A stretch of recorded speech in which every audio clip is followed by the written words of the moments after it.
Good afternoon, everybody. My name is Annaleigh Margey, and I am the Head of Department of Humanities in Dundalk Institute of Technology. That shouldn't put you off, however, as I am an early modern historian by training, and I was invited on board the project to work on one of the tasks of the project, which is basically determining the woodland antiquity through an assessment of historical map and documentary evidence. So I'm working along with my colleague Eamon Darcy from Maynooth University as part of the team to really look at a project that engages a PhD student to investigate the evidence that is actually there in the archival record. So some of our key tasks in the project are to create a rapid assessment of the cartographic and other material relating to woodland antiquity housed in our private, local, national and international archives, to then in turn catalogue the material from those archives so we know the extent of what's there, and then to create a detailed analysis of that archival and map material to identify the evidence of woodland extent in Ireland from about 1500 through to 1800. And then we'll also be working on the narrative account of the woodland history, referring to both the maps and of course the relevant ancillary material that we find. So I suppose, why am I involved in this? My own background is, as I said, an early modern historian, but I'm also a historian of cartography. And I somewhat argue that you can probably find evidence of ancient woodland much earlier than we actually date ancient woodland to be in 1660. We know that historians in general have been writing about ancient woodlands and environmental history for a long time in Ireland. Again, the term environmental history is something that is probably more commonplace in the last number of decades. But in fact, when we look at the historical sort of writing, we can see evidence of that right back into the 1970s in particular in Ireland, where we see some of the earliest publications around the woods in Ireland from Tudor times. Other historical geographers like John Andrews and Robin Butlin were writing about woodlands as part of chapters in the New History of Ireland in the mid-70s, while others have continued that tradition throughout their writing. Part of the reason for that, of course, is that as a historian, when I look at source material, I can see contemporaries writing about woodlands all the time. For example, Giraldus Comprensis, back in the medieval period, as early as the 12th century, was writing of the extensive woodland cover here in Ireland. And writers like him were writing about how that kind of extent of woodland was very much in line with what he would have saw as a lack of civility and danger in Ireland. By the 16th century, for example, patterns of deforestation began to commence, which of course then historians began to write about at the contemporary time. But then, of course, colleagues of my own in more recent times, like Frank Ludlow and Arlene Crampsey, were very much acknowledging in their writings as well. And that comes and coincides, of course, with the plantation period, which I study in some detail, and of course then afterwards with periods of rebellion. So I suppose we have a lot of secondary evidence being written by historians that we can begin to delve into. So for a new student starting a project, you can imagine that this is where we will be starting. For us, of course, or the bread and butter of what we will be doing is assessing the archive material available to us. And from our original kind of work in the projects, we can determine that there's material of interest in the National Library in Dublin, the Public Record Office in Northern Ireland, Trinity College, UCC, of course, have just acquired a huge map archive of Ireland, the National Archives, the British Library, and many, many others. In my own research on the early modern period, for example, I have found maps of Ireland in pretty much anywhere you can imagine, including an ensuite bathroom. So I can only imagine where some of this material might turn up. So for us, the kind of key sources that we are going to be looking at to try to assess the evidence are the maps, the contemporary early maps, the surveys, the correspondence, estate records, printed pamphlets and tracts, and probably a lot of other material that we will come across in the archives. So to give you some examples, why do we look at some of this early material?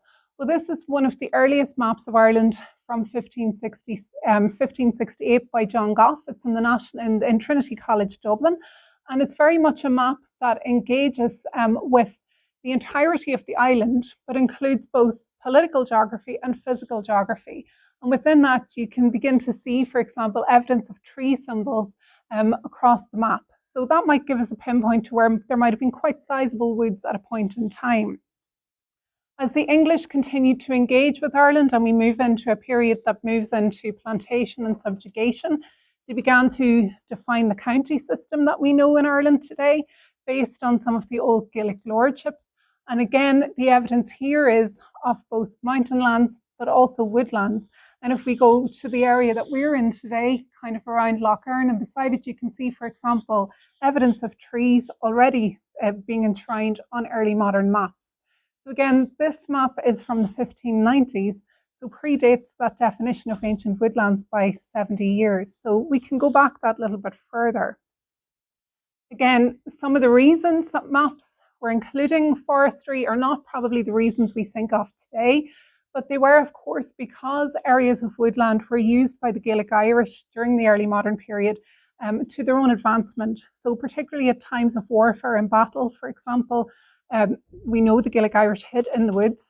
That's quite evidenced in the archival record.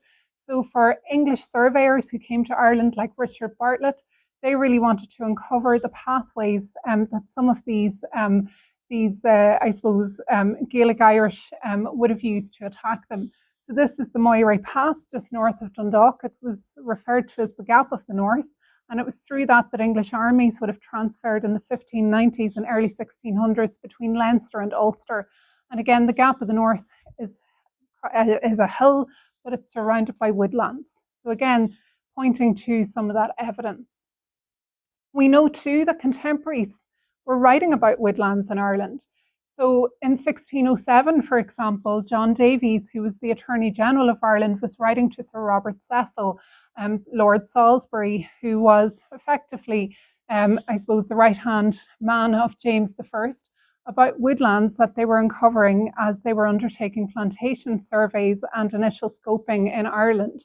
So, for example, he mentioned in particular the Great Wood of Glanconkeen, right in the heartlands of Ulster, where he described it as, somewhere that, had great pleasure of the game, but also lay so commodiously upon the river of the Bann that the timber could be easily transported for the building of ships and other public uses.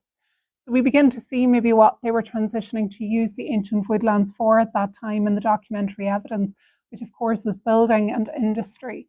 But again, the descriptions of that woodland that are contained in that letter alone give us an idea of the extent of ancient forest in Ireland when we see that it was as large as the New Forest in Hampshire, of course, one of England's richest woodland areas. Again, I looked to the maps, and I think John showed some of this on the walk this morning. We have a great survey of Ulster, for example, in 1609 by Josias Bodley, and this particular survey was conducted really in preparing for plantation in Ireland, so that effectively this map shows the barony of Loughlin Sholen, which is one of the only surviving ones we have of what we would today call County Derry. And in that barony, for example, you then begin to see the outline of some of the small plantation estates which were based on the early townlands. So within all of those, of course, the physical geography comes to the fore. So you can see the river systems, you can see the areas where there are mountains, but you can also see pockets of woodlands, small pockets, but they are there, being shown in schematic representations really on the map. So again, some of that evidence will help us to piece together our accounts as we go through. Lesser known map sources, again, also point to that evidence or to that woodland. Again, surveys, for example, of the Londonderry Company or the London Company lands in the plantation at Londonderry very much also embed evidence of both the actual extent of woodland, but then also what they were using that woodland for. So the Ironmongers Company, for example, you can see their estate in the centre of the proportions. Again, they would have been along just in from the River Foyle. And again, you can see the drawing of trees and representations on the map. But then as we move forward to look at the map, we can see they were using it for building these houses, which are a bit like that mock Tudor style that we sometimes see today. But the evidence of the transition of the use of woodlands. Estate owners were also interested in knowing about their lands, so we have lots of surveys from the early modern period that include representations of what are probably structured orchards that were being built on lands. And this one, for example, is a map from the 1620s of lands up in the Clonduboy estate in Northern Ireland, where we can begin to see evidence of how landowners were shaping their lands to create that order and civility which was so required under the plantations. So I suppose sources that we will also gather evidence from are things like the books of survey and distribution, which many of you will have come across. And of course, these types of surveys begin to relate to that period where we're moving in now to what is defined as ancient woodland. But the books of survey and distribution combine material that goes right back to the 1630s, because they start with the Strafford surveys and they move forward. What's not really known is that they contain both written evidence but also cartographic evidence. And in my own work, I've looked at some of that cartographic evidence that corresponds to some of this. So for example, in County Clare, one of the surviving areas that we have, or one of the areas that we have surviving material from, we can see a small townland called Fina. And Fina, for example, is described in the books of survey and distribution as having dwarf woods and bushes, and a mixture of arable and pasture lands and so on. The map of Fina that survives from the 1630s includes an even bigger description of how much of that area was wooded. So 21 acres alone in a small holding in the middle of that particular townland. So there's lots of material that we can look at here. Again, I mentioned the printed sources. Some of Ireland's foremost printed source materials also tell us a lot about what woodland was like at this point in time. Both Ireland's Natural History, for example, is one source that I remember studying as an undergraduate student and is pretty much on every curriculum in Ireland. But it is one in which, for example, we do get some evidence of what the uses of the woods would have been. So, for example, he describes how the woods had much diminished in Ireland by the coming of the English. So 1652, you're talking about a 100-year period really since the beginning of plantations. And at that point in time, he's talking about how the woods, for example, were much diminished because they were places that allowed the thieves and rogues to lurk and hide. And the trees were cut down, the roots stubbed up, and the land used and tilled according to the English tradition. He says that the remaining woods by 1652 had been very much diminished and in sundry places quite destroyed. And I think we see evidence of that in some of the material that's been gathered in later points of the project. Again, he actually gives an indication of what they're being used for, and it's charcoal for ironworks, because of course this was the great age of ironworks in Britain. Again, as we move through, we'll be looking at the Down Survey, which of course is the starting point really for what we consider ancient woodlands today. And the reason we'll be looking at that in great detail is that we have all of these maps for large areas of Ireland, along with the terriers that give descriptions of the types of soils. So I chose Rafoe in Donegal. You can probably hear my accent, but it has, for example, descriptions in the terrier here, which talks about woody land, both for shelter and for ornament. So again, evidence throughout the archival record. And we can go right down to some of the parishes, for example, where the maps even give the acreage of the soils that were under woodland at different points in time. And of course, then we have these wonderful terriers, which are all available to every one of us on the Down Survey project online. Some of the later material we'll be looking at are, of course, the estate records for Ireland.